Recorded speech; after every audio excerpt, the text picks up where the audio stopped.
யோவான் நற்செய்தி அதிகாரம் 6. இரண்டாம் பாஸ்கா விழா. அப்பம் பகிர்ந்தளித்தல். இயேசு கலிலேய கடலை கடந்து மறுகரைக்கு சென்றார். அதற்கு திபேரிய கடல் என்றும் பெயர் உண்டு. உடல் நலம் அற்றோருக்கு அவர் செய்து வந்த அரும் அடையாளங்களை கண்டு மக்கள் பெருந்திரளாய் அவரை பின்தொடர்ந்தனர். இயேசு மலைமேல் ஏறி தம் சீடரோடு அமர்ந்தார். யூதருடைய பாஸ்கா விழா அண்மையில் நிகழவிருந்தது. இயேசு நிமிர்ந்து பார்த்து மக்கள் பெருந்திரளாய் அவரிடம் வருவதைக் கண்டு, இவர்கள் உண்பதற்கு நாம் எங்கிருந்து அப்பம் வாங்கலாம் என்று பிலிப்பிடம் கேட்டார். தாம் செய்யப்போவதை அறிந்திருந்தும் அவரை சோதிப்பதற்காகவே இக்கேள்வியை கேட்டார். பிலிப்பு மறுமொழியாக, 200 தெனாரியத்திற்கு அப்பம் வாங்கினாலும் ஆளுக்கு ஒரு சிறு துண்டும் கிடைக்காதே என்றார். அவருடைய சீடருள் ஒருவரும் சீமோன் பேதுருவின் சகோதரருமான அந்திரேயா, இங்கே சிறுவன் ஒருவன் இருக்கிறான், அவனிடம் 5 வார்கோதுமை அப்பங்களும் 2 மீன்களும் உள்ளன. ஆனால் இத்தனை பேருக்கு இவை எப்படி போதும் என்றார். இயேசு, மக்களை அமரச் செய்யுங்கள் என்றார். அப்பகுதி முழுவதும் புல்தரையாயிருந்தது. அமர்ந்திருந்த ஆண்களின் எண்ணிக்கை ஏறக்குறைய 5000. இயேசு அப்பங்களை எடுத்து கடவுளுக்கு நன்றி செலுத்தி அமர்ந்திருந்தோருக்கு கொடுத்தார். அவ்வாறே மீன்களையும் பகிர்ந்தளித்தார். அவர்களுக்கு வேண்டிய மட்டும் கிடைத்தது.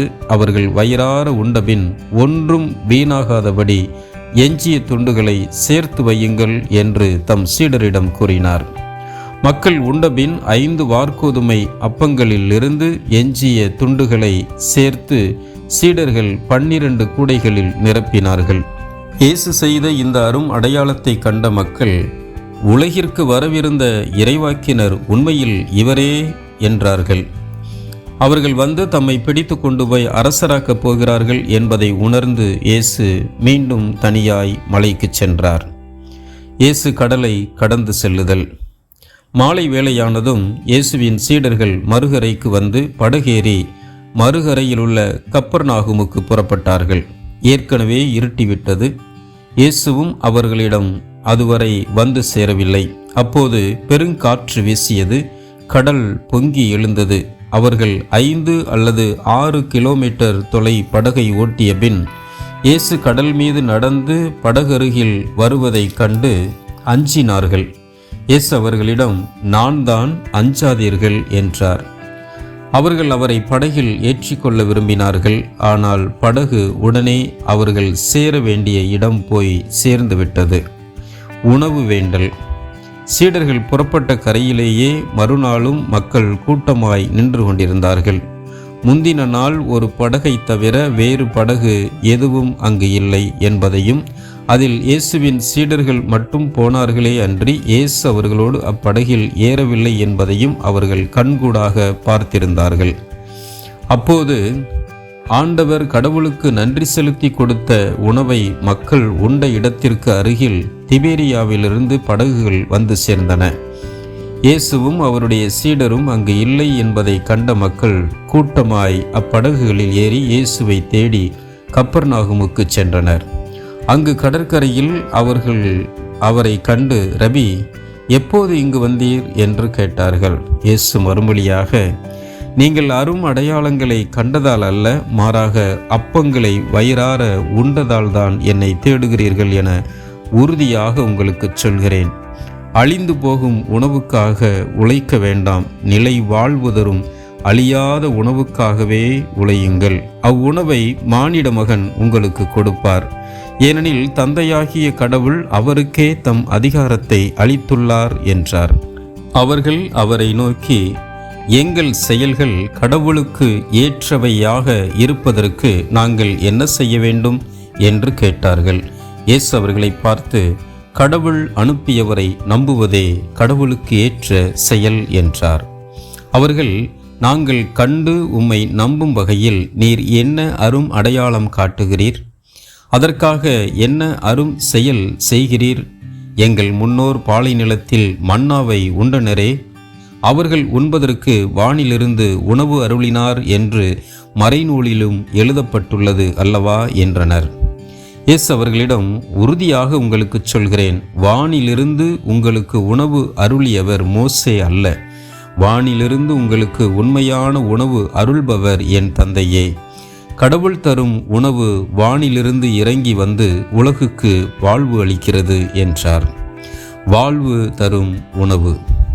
அவர்கள், ஐயா, இவ்வுணவை எங்களுக்கு எப்போதும் தாரும் என்று கேட்டுக்கொண்டார்கள். இயேசு அவர்களிடம், வாழ்வு தரும் உணவு நானே. என்னிடம் வருபவருக்கு பசியே இராது. என்னிடம் நம்பிக்கை கொண்டிருப்பவருக்கு என்றுமே தாகம் இராது.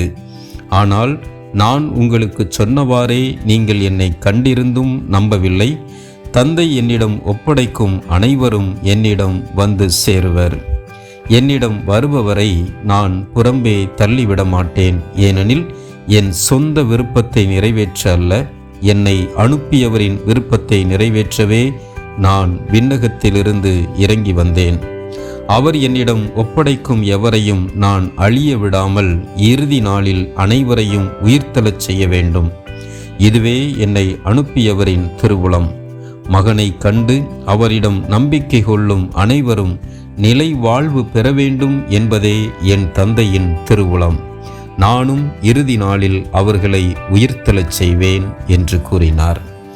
விண்ணகத்திலிருந்து இறங்கி வந்த உணவு நானே என்று இயேசு கூறியதால் யூதர்கள் அவருக்கு எதிராக முணுமுணுத்தார்கள். இவர் யோசேப்பின் மகனாகிய இயேசு அல்லவா? இவருடைய தாயும் தந்தையும் நமக்கு தெரியாதவர்களா? அப்படி இருக்க நான் விண்ணகத்திலிருந்து இறங்கி வந்தேன் என இவர் எப்படி சொல்லலாம் என்று பேசிக்கொண்டார்கள்.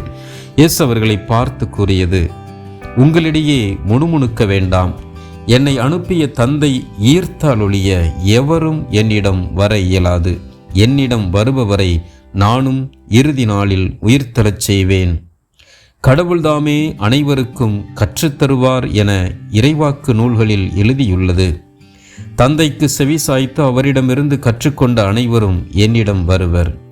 கடவுள்தாமே கற்றுத்தருவார் என்பதிலிருந்து தந்தையை எவராவது கண்டுள்ளார் என்று பொருள் கொள்ளக்கூடாது. கடவுளிடமிருந்து வந்துள்ளவர் மட்டுமே கடவுளை கண்டுள்ளார். உறுதியாக உங்களுக்கு சொல்கிறேன், என்னை நம்புவோர் நிலை வாழ்வை கொண்டுள்ளனர். வாழ்வு தரும் உணவு நானே. உங்கள் முன்னோர் பாலை நிலத்தில் மன்னாவை உண்டபோதிலும் இறந்தனர். உண்பவரை இரவாமல் இருக்கச் செய்யும் உணவு விண்ணகத்திலிருந்து இறங்கி வந்த இந்த உணவே. மானிட மகனின் சதையும் இரத்தமும் உணவாதல். விண்ணகத்திலிருந்து இறங்கி வந்த வாழ்வு தரும் உணவு நானே. இந்த உணவை எவராவது உண்டால் அவர் என்றுமே வாழ்வார். எனது சதையை உணவாக கொடுக்கிறேன், அதை உலகு வாழ்வதற்காகவே கொடுக்கிறேன். நாம் உண்பதற்கு இவர் தமது சதையை எப்படி கொடுக்க இயலும் என்ற வாக்குவாதம் அவர்களிடையே எழுந்தது. இயேசு அவர்களிடம், உறுதியாக உங்களுக்கு சொல்கிறேன், மானிட மகனுடைய சதையை உண்டு அவருடைய இரத்தத்தை குடித்தால் ஒழிய நீங்கள் வாழ்வு அடைய மாட்டீர்கள். எனது சதையை உண்டு என் இரத்தத்தை குடிப்பவர் நிலை வாழ்வை கொண்டுள்ளார். நானும் அவரை இறுதி நாளில் உயிர்த்தெழச் செய்வேன். எனது சதை உண்மையான உணவு, எனது இரத்தம் உண்மையான பானம். எனது சதையை உண்டு எனது இரத்தத்தை குடிப்போர் என்னோடு இணைந்திருப்பர், நானும் அவர்களோடு இணைந்திருப்பேன். வாழும் தந்தை என்னை அனுப்பினார், நானும் அவரால் வாழ்கிறேன். அதுபோல் என்னை உண்போரும் என்னால் வாழ்வர். விண்ணகத்திலிருந்து இறங்கி வந்த உணவு இதுவே. இது நம் முன்னோர் உண்ட உணவு போன்றது அல்ல. அதை உண்டவர்கள் இறந்து போனார்கள். இவ்வுணவை உண்போர் என்றுமே வாழ்வர். சீடர் முணுமுணுத்தல். இயேசு கப்பர்நாகுமில் உள்ள தொழுகை கூடத்தில் இவ்வாறு கற்பித்தார். அவருடைய சீடர் பலர் இதை கேட்டு, இதை ஏற்றுக்கொள்வது மிக கடினம், இப்பேச்சை இன்னும் கேட்டுக்கொண்டிருக்க முடியுமா என்று பேசிக்கொண்டனர். இது பற்றி தம் சீடர் முணுமுணுப்பதை இயேசு உணர்ந்து அவர்களிடம், நீங்கள் நம்புவதற்கு இது தடையாயிருக்கிறதா? அப்படியானால் மானிட மகன் தாம் முன்பு இருந்த இடத்திற்கு ஏறிச் செல்வதை நீங்கள் கண்டால் அது உங்களுக்கு எப்படி இருக்கும்? வாழ்வு தருவது தூய ஆவியே. ஊனியல்பு ஒன்றுக்கும் உதவாது. நான் கூறிய வார்த்தைகள் வாழ்வு தரும் ஆவியை கொடுக்கின்றன. அப்படி இருந்தும் உங்களுள் சிலர் என்னை நம்பவில்லை என்றார். நம்பாதோர் யார் யார் என்பதும் தம்மை காட்டிக் கொடுக்க விருப்பவன் யார் என்பதும் இயேசுவுக்கு தொடக்கத்திலிருந்தே தெரிந்திருந்தது. மேலும் அவர், இதன் காரணமாகத்தான் என் தந்தை அருள் கூர்ந்தால் அன்றி யாரும் என்னிடம் வர இயலாது என்று உங்களுக்கு கூறினேன் என்றார்.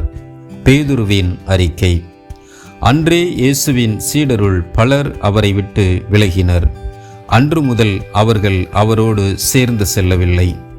இயேசு 12 சீடரிடம், நீங்களும் போய்விட நினைக்கிறீர்களா என்று கேட்டார். சீமோன் பேதுரு மறுமொழியாக, ஆண்டவரே, நாங்கள் யாரிடம் போவோம்? நிலை வாழ்வு அளிக்கும் வார்த்தைகள் உம்மிடம்தானே உள்ளன. நீரே கடவுளுக்கு அர்ப்பணமானவர் என்பதை நாங்கள் அறிந்து கொண்டோம், அதை நம்புகிறோம் என்றார். இயேசு அவர்களை பார்த்து, 12 உங்களை நான் தேர்ந்து கொண்டேன் அல்லவா? ஆயினும் உங்களுள் ஒருவன் அழகையாய் இருக்கிறான் என்றார். அவர் சீமோன் இஸ்காரியோத்தின் மகனாகிய யூதாசை பற்றியே இப்படி சொன்னார். ஏனெனில் 12 ஒருவனாகிய அவன் அவரை காட்டிக் கொடுக்கவிருந்தான்.